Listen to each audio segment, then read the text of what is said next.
The Deep Space Research Station hung in the darkness like a metal flower, its solar panels spread wide to catch the distant sun's weak light. Inside the station, Dr. Kang Minho stared at his computer screen and rubbed his tired eyes. He had been working for 16 hours straight. The coffee had gone cold hours ago, but he kept drinking it anyway. His job was to watch for signs of life in the empty space around the gas giant below. Most days, he found nothing. Today felt different. My scanner beeped softly. Minho looked at the green dots moving across his screen. One dot was not supposed to be there. It moved too fast to be space junk. It moved too smart to be a rock. Park Yoonji, he called to his partner across the room. Come look at this. Yoonji pushed her chair away from her own computer and walked over. She was younger than Minho, but twice as careful. Her black hair was tied back in a neat ponytail. She always told him to follow the rules. What is it? She asked. Minho pointed at the strange dot on his screen. Something is out there, something big. Yoonji leaned closer. The dot moved in a perfect circle around their station. It stayed exactly 2,000 kilometers away.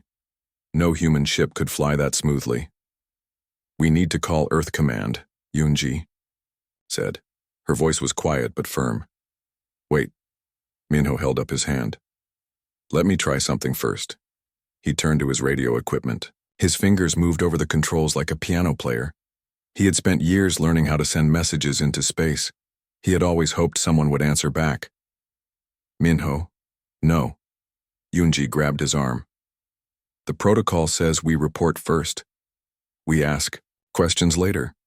The protocol was written by people who never found anything, Minho said. This could be the most important day in human history. Do we really want to start it with fear? Far above the station, Veltar watched the human outpost through the viewing screen of the scout ship. The Kethani had been observing this system for 3 cycles. The humans were supposed to be simple creatures. They built small stations and sent weak signals into space. Veltar found them interesting in the way a scientist finds insects interesting. They moved around their small spaces and did small tasks. They were not dangerous. They were not important. But they were curious. The communication panel made a soft sound. Veltar looked at the symbols that appeared on the screen. The humans were sending a message. This had never happened before. The message was simple. It showed mathematical patterns, prime numbers, the value of pi, basic physics formulas. Then it showed something else. Pictures of humans, pictures of their planet, pictures of their families. Veltar had studied many species before the Kethani conquered them. Most sent signals asking for mercy. These humans were different. They were introducing themselves. Back on the station, Minho waited. He had sent his message 20 minutes ago. Radio waves moved fast, but space was huge. If something was really out there, it would take time to get an answer. This is crazy, Yoonji said. She paced back and forth behind his chair. We could start a war. We could get everyone killed. We could... The radio crackled. Then it spoke. The voice was not human. It sounded like water flowing over stones, like wind through metal tubes. But the words were in perfect English. Human vessel, the voice said. I am Veltar of the Kethani. I have received your transmission. Minho and Yoonji stared at each other. Their mouths hung open. Neither of them could speak. Please respond, the alien voice continued. I am curious about your species. Minho's hand shook as he reached for the microphone. This was really happening. After all the years of listening to empty space, someone was listening back. Hello, Minho said. His voice cracked like a teenager's. Hello, Veltar. My name is Kang Minho. This is Dr. Park Yoonji. We are very happy to meet you. Above them, Veltar felt something strange. The human's voice carried sounds that made no sense. Happiness, joy, excitement. These were emotions. The Kethani had removed such things from their society long ago. Emotions made thinking unclear. They caused mistakes. They led to weakness. But these humans seemed to think emotions were good things. They put happiness in their voices on purpose. They wanted to share it. "Tell me about your species," Veltar said into the communicator. "Why do you send pictures of your families? Why do you include the young ones?" Minho looked at Yunji. She was still scared, but she nodded. They had come this far. "Because they are important to us," Minho said. "Our children are our future. Our families give us reasons to explore the stars. We wanted you to see that we are not just individuals. We are connected to each other." Connected. Veltar rolled this word around in their mind. The Kethani served. The Empire. They followed orders. They completed missions. But connected was different. Connected meant choosing to care about others. "I do not understand," Veltar said. "How does caring for the weak make you strong?" Yunji stepped closer to the microphone. "Maybe it doesn't make us strong," she said. "Maybe it makes us something better than strong. Maybe it makes us alive." The conversation continued for 2 hours. Veltar asked about human art, human music, human stories. The humans tried to explain concepts that had no meaning in Kethani society. Love, friendship, hope. With each answer, Veltar felt more confused, but also more interested. These creatures did everything wrong according to Kethani thinking. They wasted time on useless activities. They cared about creatures that could not help them survive. They made choices based on feelings instead of logic, yet they had built ships that could cross space. They had created art that moved the soul. They had formed bonds that lasted lifetimes. They were weak in all the ways the Kethani measured strength, but they were powerful in ways the Kethani had forgotten existed. "We should meet," Minho said finally. "Face to face. There is so much we could learn from each other." Veltar was quiet for a long time. Meeting was against all protocols. The Kethani observed species from a distance. They studied them like bugs under glass. They did not make friends with their subjects. But something in the human voices made Veltar want to try something new. "Yes," Veltar said. "Let us meet."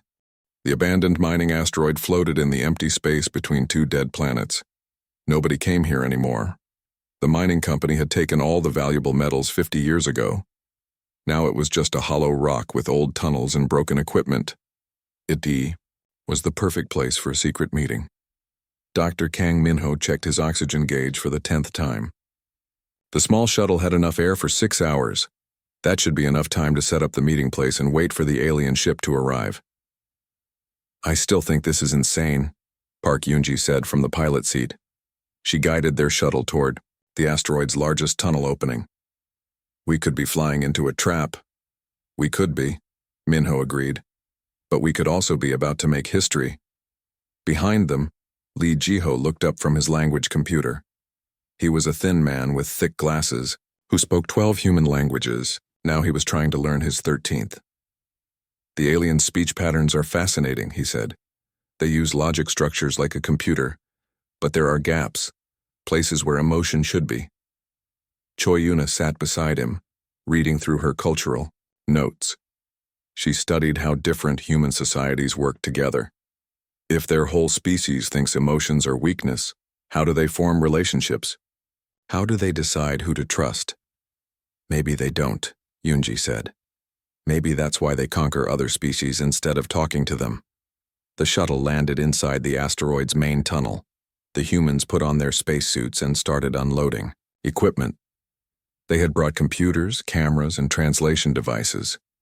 They had also brought things to show what humans were like. Art books, music recordings, pictures of Earth.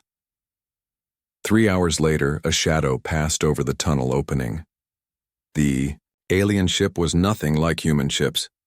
It was smooth and dark like a piece of night sky that had learned to fly. It made no sound as it landed next to the human shuttle. 2 figures came out of the alien ship. They moved differently than humans, more flowing, more careful. Their spacesuits were silver and seemed to bend light around them. Minho stepped forward. His heart was beating so fast he could hear it in his helmet. "Veltar?" "Yes," came the familiar voice through the radio. "I am Veltar. This is Rixon, my recording partner." The aliens were taller than humans, but thinner. Through their clear helmet fronts, Minho could see faces that were almost human, but not quite. Their skin was pale blue. Their eyes were larger and darker. They had no hair. "Welcome," Minho said. "Thank you for coming."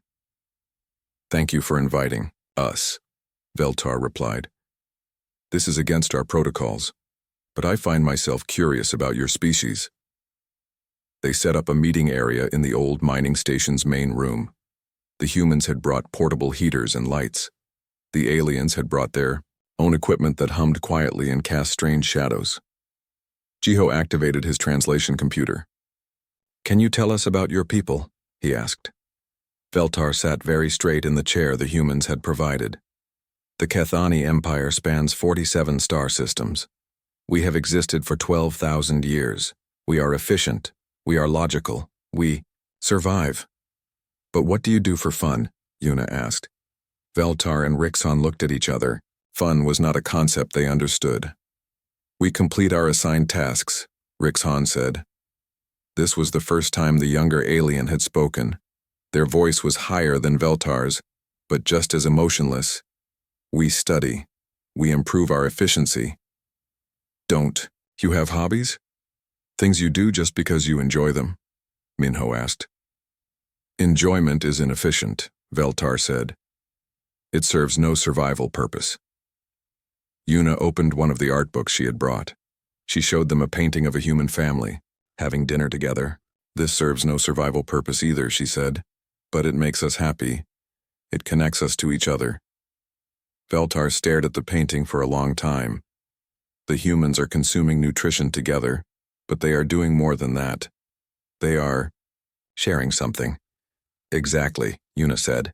"They're sharing time, stories, love."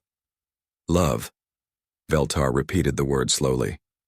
"This is the bonding emotion between mating pairs?" "Sometimes," Minho said. "But we also love our children, our friends, our parents, even people we've never met but want to help." "You bond with individuals who cannot increase your survival chances?" Rixon asked. Their voice carried a hint of confusion. Jiho laughed. "My grandmother is 90 years old. She can barely walk, but I love her more than anyone in the universe. I would do anything to make her happy." "This makes no logical sense," Veltar said. "No," Jiho agreed. "It doesn't. But logic isn't everything."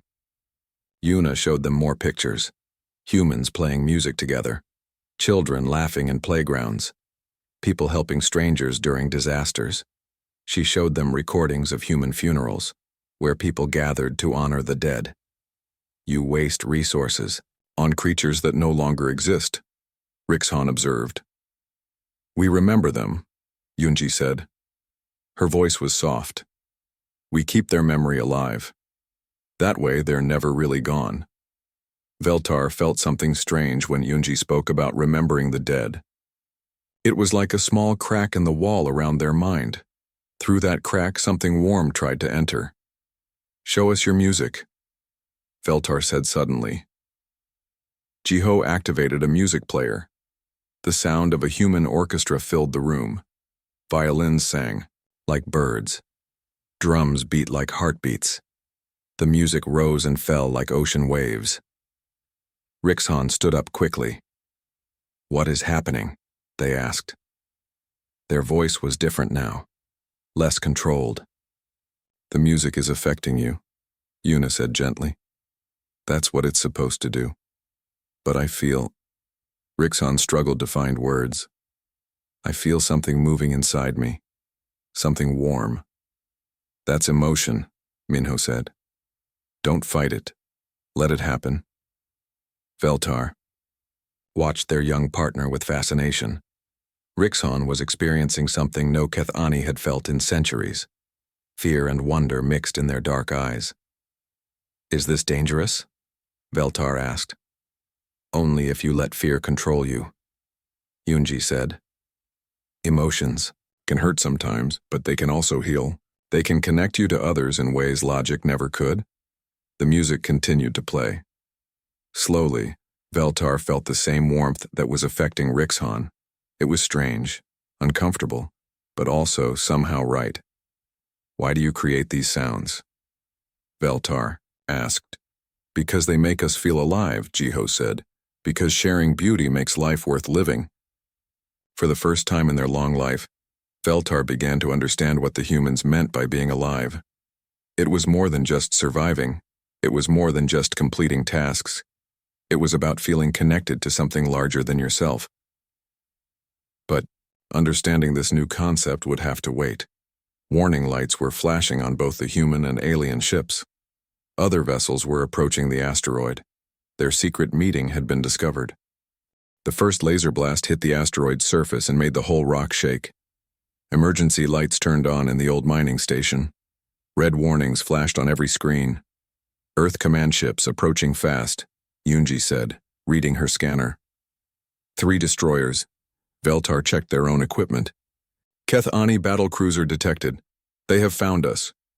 More explosions shook the asteroid. The 2 fleets had arrived at the same time and immediately started fighting. Laser fire lit up the space around them like a deadly fireworks show. Why? Are they shooting at each other? Rixhan asked. Their voice was high with fear. Because they're afraid, Minho said. Fear makes people do stupid things. A large piece of metal fell from the ceiling and crashed near Li Jiho. He jumped back, but more debris was falling everywhere. The old mining station was not built for space battles. We need to get deeper into the asteroid, Yuna shouted over the noise. Find shelter. They grabbed their essential equipment and ran toward the back tunnels. Veltar and Rixhan followed, their long legs moving smoothly even in the low gravity. Behind them, a huge explosion lit up the main tunnel. One of the Earth ships had taken a direct hit. Pieces of burning metal scattered across the asteroid's surface. The structural supports are failing, Yunji said, looking at her scanner. This whole section could collapse. They reached a junction, where 3 tunnels met. Jiho stopped to check his maps of the old mining complex. This way leads to the deepest level, he said.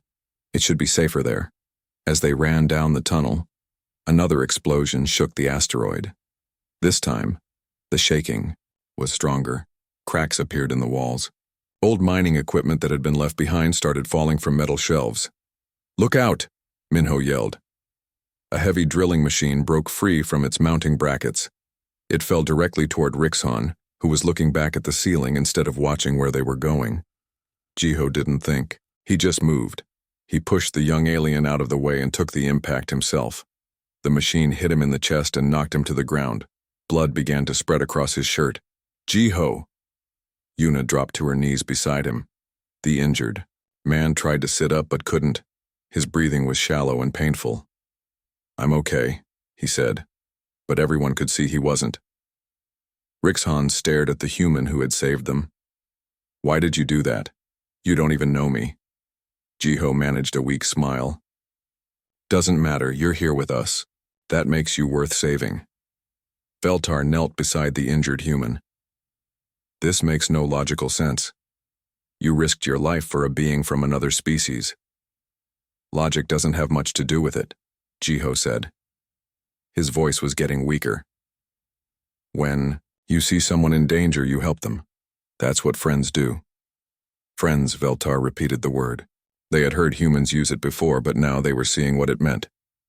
Namsuman arrived with the medical supplies they had brought from the shuttle. She was the team's doctor, a small woman with quick hands and a calm voice. How bad is it? She asked, examining Jiho's injuries. Broken ribs, internal bleeding, maybe a punctured lung, she said quietly to Minho. I need to get him to a real hospital. The closest hospital is 3 days away, Yunji said. Even if we could get past the battle outside. More explosions echoed through the tunnels. The 2 fleets were still fighting, making escape impossible. Can't you contact your ships? Jiho asked Veltar. Tell them to stop shooting? They will not listen to me, Veltar said. I have broken protocol by meeting with you. They consider me compromised. What about your people? Rixhan asked the humans. Will they listen to you? Minho shook his head. Earth Command thinks we've been captured or brainwashed. They won't trust anything we say. They moved deeper into the asteroid, carrying Jiho on a makeshift stretcher.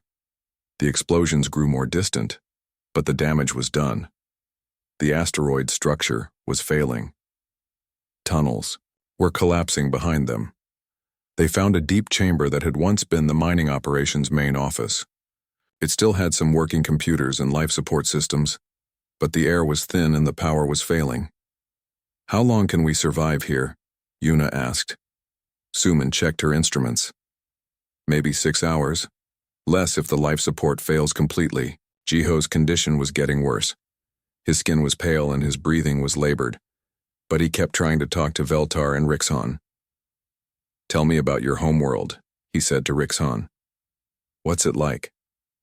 "It is efficient," Rixhan said. "All buildings are the same height. All streets follow the optimal pattern. There is no waste."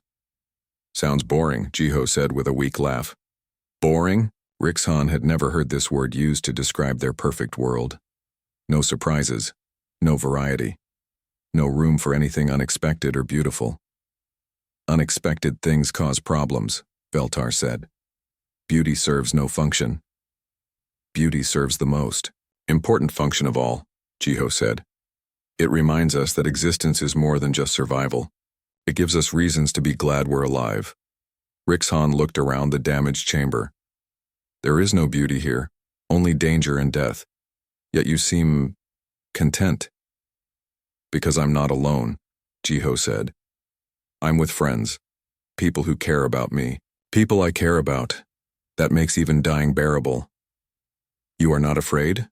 Veltar asked. "Of course I'm afraid. But fear doesn't control me. Hope is stronger than fear. Love is stronger than fear." Another explosion shook the chamber, but this one was different. Smaller. The battle outside was ending. "One side is winning," Yunji said, checking her scanner. "I can't tell which one." "It doesn't matter," Jiho said. "What matters is what we've learned here, that different species can understand each other, that fear doesn't have to win." He looked at Veltar with eyes that were growing dim. "Promise me something. Don't let them turn this into another war. Show them there's another way." Veltar felt that strange warmth again, but stronger now, mixed with something else, something painful. The human was dying, and Veltar found they didn't want him to die. "I promise," Veltar said.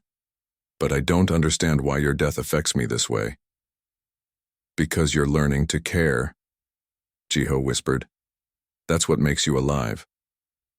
For the first time in Kethani history, one of their kind was beginning to understand what humans called grief. The battle outside had ended, but no rescue came. Both fleets had pulled back to lick their wounds and plan their next moves. The small group was trapped in the damaged asteroid with failing life support and a dying man. Nam Suman had done everything she could with her limited medical supplies. She had stopped the worst of the bleeding and made Jiho as comfortable as possible, but they all knew it wasn't enough. "The life support will fail in 3 hours," Park Yunji said quietly. "Maybe less." "Then we need to make these hours count," Minho said. He sat down beside Jiho's makeshift bed. "What do you want to talk about?" Jiho's voice was weak, but his mind was still clear. "I want to tell our new friends about hope," he said, looking at Veltar and Rixhan. The two aliens sat close together, watching the humans care for their injured companion. They were confused by what they saw. The humans knew Jiho was dying, yet they stayed with him. They wasted their remaining time on comfort instead of escape plans. "Hope is illogical," Veltar said. "You hope for things that cannot happen. It serves no practical purpose." "Hope isn't about logic," Jiho said. "It's about believing that tomorrow can be better than today, even when everything looks impossible." Oh Min-seok, who had joined them just before the battle started, opened his notebook. He was a philosopher who studied how people found meaning in difficult situations. "In human history, hope has driven us to do incredible things," he said. "We hoped we could fly, so we built airplanes. We hoped we could reach the stars, so we built spaceships. But those things had practical benefits," Rixhan said. "Flying and space travel help survival." "The hope came first," Min-seok explained. "Before we knew if it was possible. Before we knew if it would help us survive." We hoped because hoping is part of what makes us human. Veltar struggled with this concept. In Kethani society, you only worked toward goals that were logically achievable. Hope was wasteful because it led to effort spent on impossible things. But looking at these humans, Veltar saw something different. Even facing death, they still hoped. They hoped for rescue. They hoped their sacrifice would mean something. They hoped that contact between their species would lead to understanding instead of war. "Tell me about sacrifice," Veltar said to Jiho. "Why did you save Rixon? You gained nothing from it."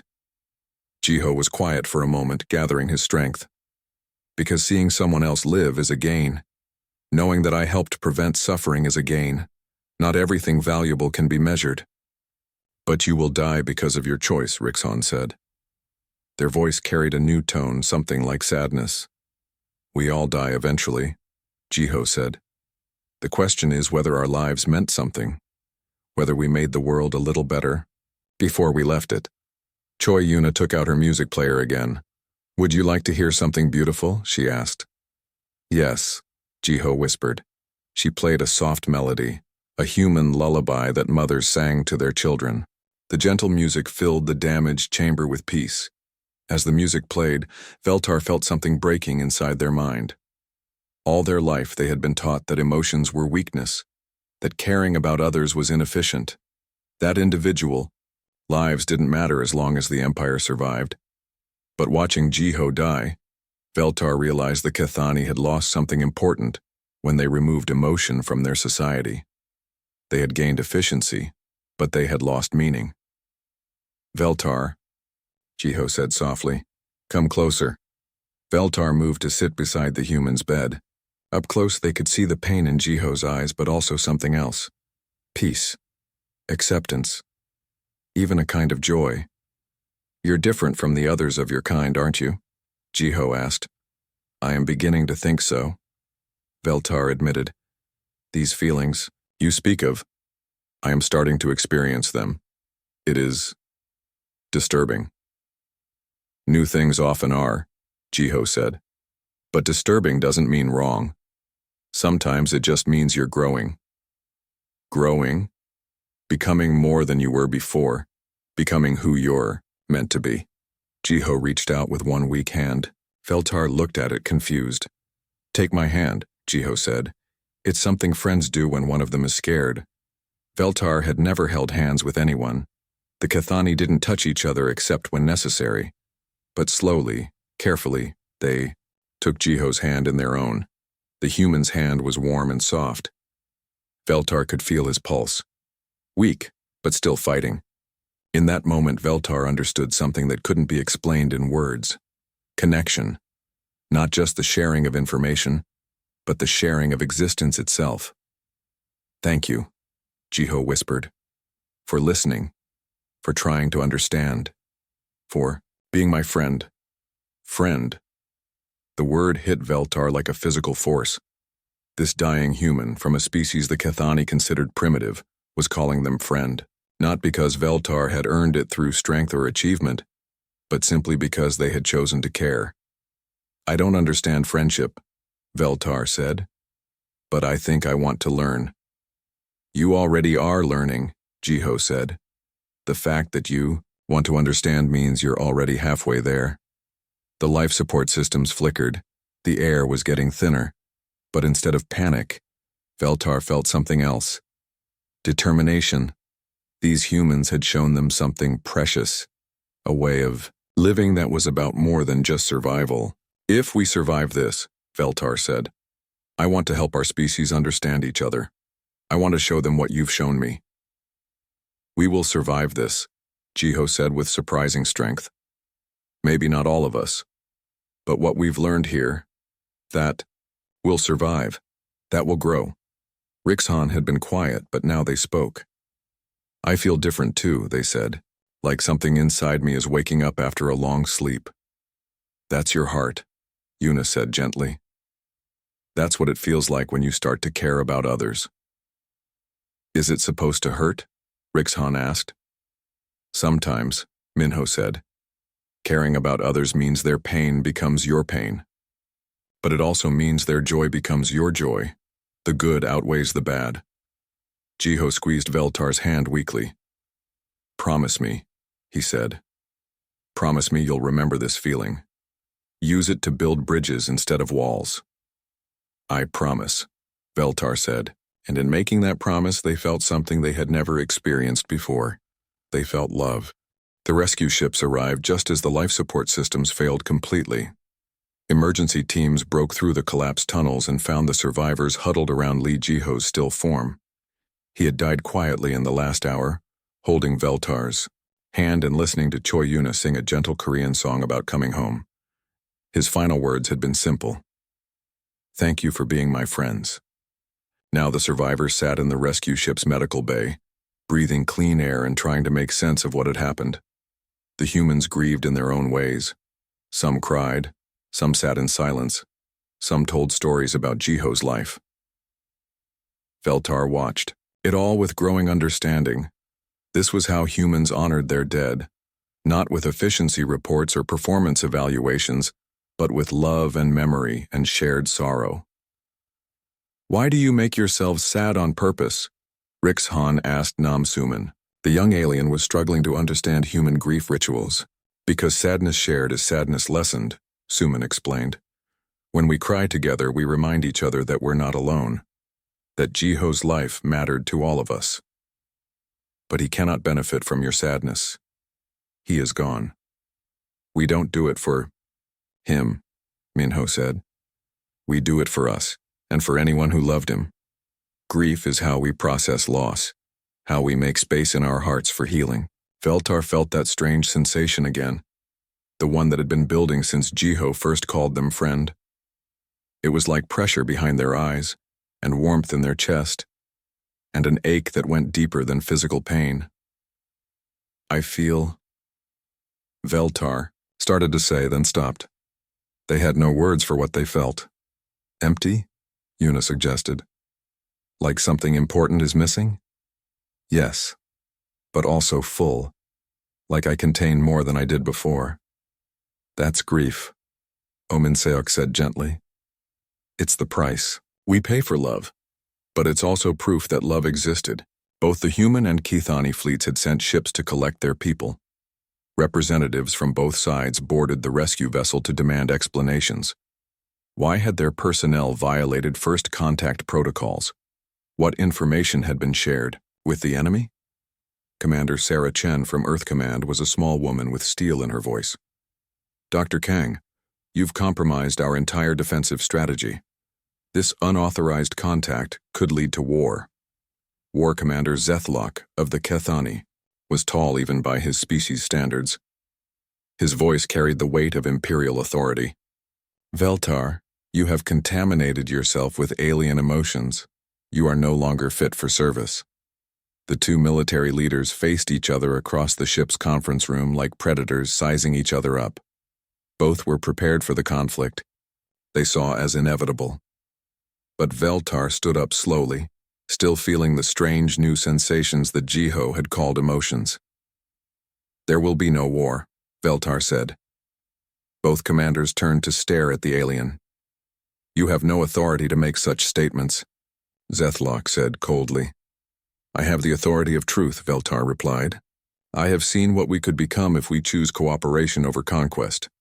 Commander Chen laughed harshly. Pretty words from someone whose people have been planning to invade us.